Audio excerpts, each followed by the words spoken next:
Hello বন্ধুরা, আমি শর্মিষ্ঠা। আমার brand new channel Sharmistha's daily ভ্লগে তোমাদের সকলকে জানাই স্বাগত। আজ অক্ষয় তৃতীয়া, শুভ একটা দিন। তাই সকাল সকাল উঠেই রোজকার যা কাজ থাকে আমার সকালে উঠে রান্নাটা করে আমি পুজো করে নিয়েছিলাম।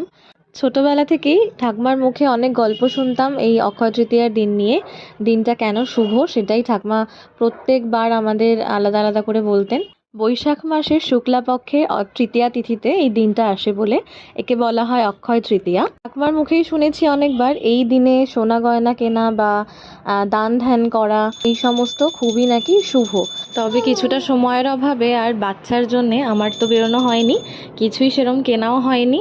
তো তোমরা কে কী কিনেছো আজকের দিনে, কে হালখাতা করতে গেলে অবশ্যই কিন্তু কমেন্টে জানিও। আজকের আমার ভিডিওটা ভালো লাগলে একটু লাইক শেয়ার কমেন্ট করো, আমার চ্যানেলে নতুন হলে একটু সাবস্ক্রাইব করে দিও। দেখা হবে আবার একটা নতুন ভিডিওতে।